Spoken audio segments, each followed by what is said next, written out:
Welcome over to Automotive World, everyone. I'm your host, Mystery, and tonight we are going to be going over both Nissan and Infiniti sales reports for 2024 for quarter one. They published this a while ago, but we don't usually cover too much Nissan. We're going to cover some Nissan and Infiniti on here. The other reason we're going to do that too from now, we do have a lot of news from Nissan, especially with a lot of vehicles that they are getting rid of. And so I think right now is the time where we're going to have two parts to this video. Two separate videos, essentially. We'll go over Infiniti one, Nissan the other. But we just want to kind of, take some insight and speculate, where is the Nissan brand going to go? Now, unlike a lot of OEMs, they do their reports in sales quarters versus every month. So these are going to be for quarter one here of 2024. And we can see here that Nissan did have some growth. So despite what everybody says about Nissan dying, Nissan is doing quite well. Infiniti did not have a good quarter one, but they're still not doing necessarily terrible, but they are down. Let's start off here though with Nissan. Nissan Group is up, an increase of 7.2% versus the prior year. And this is going to be sales figures from January to March. They do theirs in quarters, so soon we will be receiving those quarter two sales figures.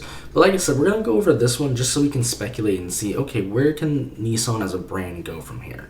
Now, sales, starting off with their highlights. Sentra sales were up 78% year over year for the quarter. So huge increases on the Sentra. The Aria, their electric EV, those were up 44.8% year over year for the quarter.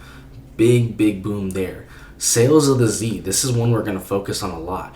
Up 44% year over year for the quarter. I say we're going to focus on that a lot because recently we do know that the Nissan GTR R35 is coming to an end.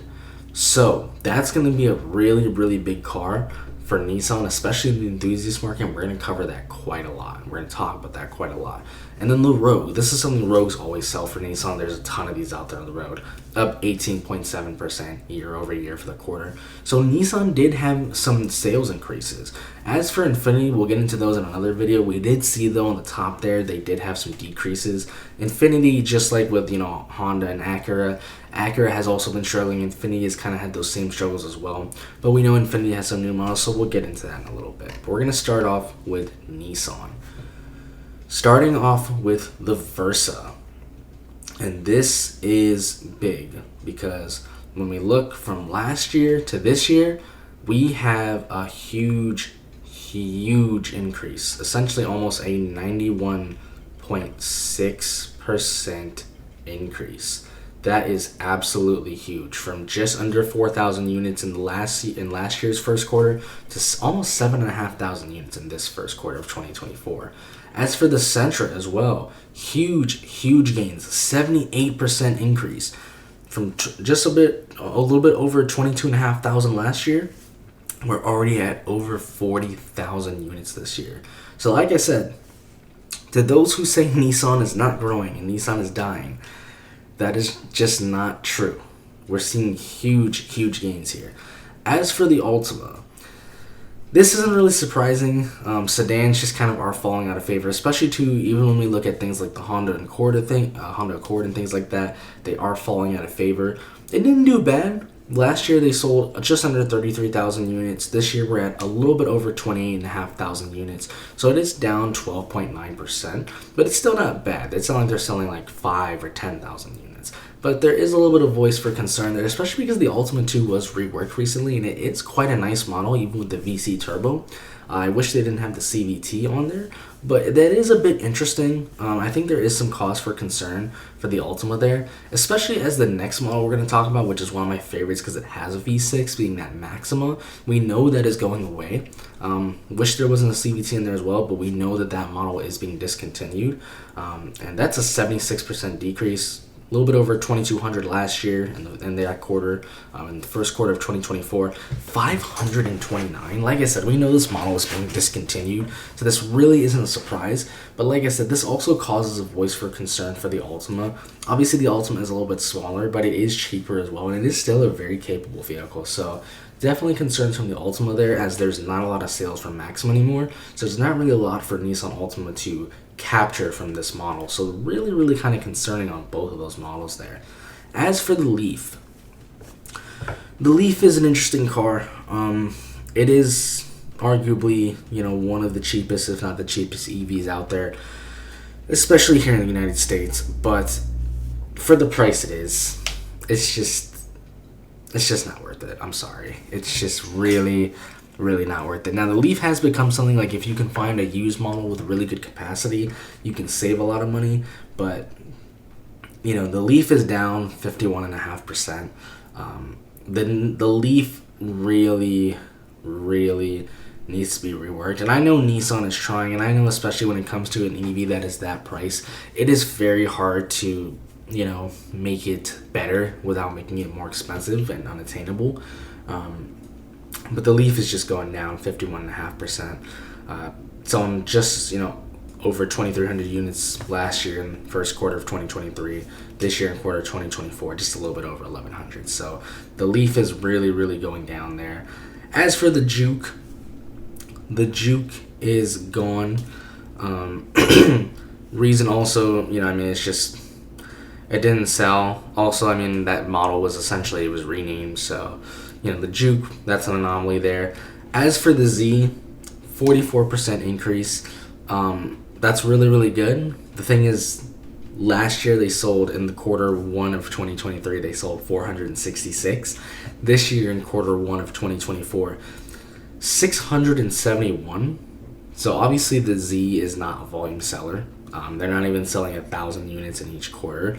So even though that is an increase, it's really not a healthy amount, because when you look at other vehicles, enthusiast vehicles in the class, BRZ and things like that are struggling, but even things like the Super and all that are selling usually a little bit more than that. So it's really kind of interesting to see that. Even though it is growth, it's not really meaningful, especially when we come down to GTR. Rest in peace for GTR. It is going away. 46.2% down on the quarter year over year. So last year they sold 143 in the first quarter. This year's first quarter, 77. That number is going to continue to go down as this vehicle is being discontinued. We'll have to see what happens with R36 if it comes out electric, but obviously that number is going to go down because dealers aren't just going to necessarily hold on to too many of these. I say that as well as because obviously, I talk about the Z a lot. I said I was going to talk about that a lot. The Z is going to be the one enthusiast car left in the lineup for Nissan. Even though the GTR was extremely old and extremely outdated, and we've talked about that, still a cool car. Still was a cool car. And I love the new Z. I think it looks great. It's got a great engine. It's a nice, it comes with a manual, dual clutch. It's a really, really nice car. And it's a full, it's a Japanese car. Something that the Super, unfortunately, isn't.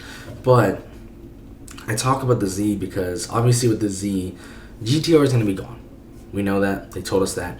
We also know that they are working on R36. They are working on their GTR, and it is more than likely going to be electric. And we know that Nissan has said that, hey, we are working on it. It's not going to come out for a while. It's what happens with every GTR. It's not new, and it's with a lot of supercars. They don't just come out with a new generation right away. So the GTR, when this goes away, we're not going to see another GTR for a while. I'm not talking about like a year or two. I'm talking about like a few years, potentially even longer. So that means the Z has to do all the heavy hitting, because a lot of the cars we're going to get into here are going to be discontinued. So the Z is going to be the one car, it's going to be the enthusiast car, it's going to be the one sports car that's going to bring people into the showroom. Because most people were coming into a showroom, obviously I'm sure they wanted to see a GTR. 99% of them were not going to afford a GTR, and even if they could, they probably were not buying a GTR, they'd probably buy something else. But the Z is going to be the one car right now that Nissan has in the enthusiast lineup that is a sports car. It is exciting. It's going to have to do a lot of heavy hitting, and I don't know if the Z can capture not only sales from other sports car manufacturers, but if it can capture any of those GTR sales. It's going to be really, really interesting to see that. So the Z has a lot riding on it, and also too the fact that they're not even selling more than 1,000 in a quarter. And keep in mind, these are quarterly sales. So, these sales are captured over months. These aren't month-to-month sales. So, even though this is a small volume car, the fact that we're not selling 1,000 a month, that's really not a promising sign. When we come down to the rest of the cars, so we have the Kicks. That is an increase of 16% up from last year. Frontier, something that I really, really like. I think it's a great truck, reliable, V6, really, really nice, especially too, I think, with what Toyota's got going on right now. I think Nissan, this is your time to really capture some of that, some of those sales that would otherwise have gone to Toyota. But the Frontier is also up 16.6%, and they're selling well. They went from almost 17,000 in the last year's quarter one, 2023. This year we're almost at 18,000. So Frontier is showing signs, and I really like that truck. It's really, really nice. The Titan, rest in peace. Titan did go up 2.6%, but the Titan is being discontinued. I really wish Nissan wouldn't do it, because I really like the Titan. I think it looks cool. And it just, more competition is better in the full-size brand, but ultimately Nissan has shown with the Titan, even though they can build a really nice full-size truck, they don't care about it, just like with the GTR. When the new Titan came out, they never advertised it, they never talked about it, nothing. And at this point, if Nissan's not going to care about the product, I'd rather them just get rid of it. Put that R&D into something like the Frontier, where you can care about it more, where it's selling more. And also maybe come out with something new that you would sell, like a compact truck. We see the sales on compact trucks, being the Maverick and the Santa Cruz, are going crazy. And I would really love to see Nissan, if they're going to get rid of a model, come out with something else that's interesting, but actually care about it. Don't just let it sit there. For the Xterra, that thing has been going for a while. Really, really miss the Xterras. It's really a shame Nissan took it out, because Nissan discontinued that vehicle, and then like 2 years after they discontinued it, the whole off-roading and overland craze kind of just picked up, and now it's actually like a sustainable, like viable market that is showing growth. It's not just like a fad necessarily. And it really just sucks, because Nissan got rid of that vehicle at the wrong time, when they would have been absolutely killing it with that vehicle. So it really, really sucks for Nissan to see that. Something, though, that is very, very important to Nissan is the Pathfinder. This is going to be very similar to things like, Volkswagen Atlas, Honda Pilot, and things like that. The Passport is down. And I like the Passport. It's not a bad vehicle. Or not the Passport, I'm sorry, the Pathfinder. It's not a bad vehicle. V6, decent towing capacity. It's not a bad price. It's not necessarily unattractive. It's decent looking. But Pathfinder is down 20% from last year's quarter one to this year's quarter one. Almost at 24,000 units that last year. This year we're just at 19,012 units. So Pathfinder is down. That is a really, really big model for Nissan, especially for families too. 3-row SUVs are killing it. And the fact that Nissan's 3rd-row SUV isn't killing it is really, really concerning in this market. And same thing goes with the Armada, because even though the Armada is way bigger and it is way more capable and it is way more expensive, vehicles like the Armada and the Pathfinder, even though they're super expensive, like 60, 70, 80,000, these vehicles are, they're killing it. These are usually the top sellers somehow. And the Armada, Pathfinder's down 20%, Armada's down 45.3%. And the Armada's really, really nice. It's really concerning even though Nissan sales are increasing, it's really, really concerning what is going on here. I mean, last year's Armada in quarter one, 7,272. This year, 3,977, so we're under 4,000. Really, really concerning. We do have some growth, though, with the Rogue, and it's huge. And this isn't surprising. Rogue is a good vehicle. It's efficient, reliable. You can really find a good deal on them. Really good vehicle. Prints money for Nissan. Just under 76,500 last year. It's 76,499 for quarter one in 2023. This year, 90,804. So a huge increase. 18.7%. Even though the percentage isn't that high, given the volume that you're selling, that is an absolutely huge increase. The Aria, this is something that Nissan touted in the highlights. It was way, way, way up. The Aria is up 44.8%, just under 2,900, just under 2,900 units last year, hovering around that area. We're now at 4,142 units. Is it a growth? Absolutely. That is a growth. Is it a good growth? Absolutely. Especially in a time when the EV market is extremely volatile. With all EV automakers, Nissan, Hyundai, Kia, Ford, VW, Tesla. Obviously, we've seen the numerous amount of videos that you're probably even going to see today once I film this about what's just going on with Fisker. The EV market is extremely, extremely volatile, and there's really some concerns around that market. So the fact that the Aria did grow a good amount percentage-wise is really good. Obviously, compared to other vehicles like Hyundai and Kia's EVs, the Aria is not selling nearly as many vehicles. A lot of EV makers, even like Kia and Hyundai, are selling at least like close to 10 or 12,000 units of their EVs. The Aria is still a very, very low selling model. So it is good that there is growth, but they do need to, get those numbers up. So even though it is a good thing, it's a very low selling model. So I like to kind of call those anomalies just because that model's not really bringing in a lot. It's not really meaning a lot. As for the Murano, down 62%. It's not looking good.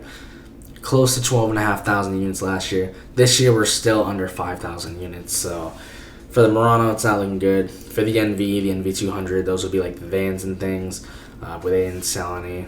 I don't even believe we get those models anymore. And usually those are commercial models, so we're not really going to worry about that too much. And like I said, when we come down here, Nissan overall did still grow.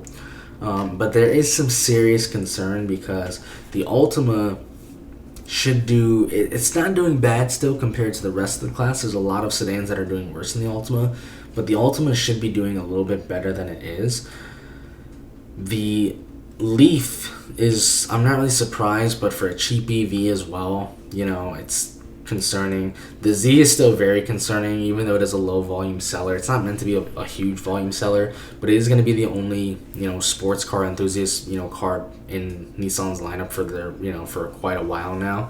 The fact that we're still selling a very low amount of units each quarter, that's going to seriously play into Nissan and help them decide, hey, is it worth it? We're not even selling 1,000 units in each quarter.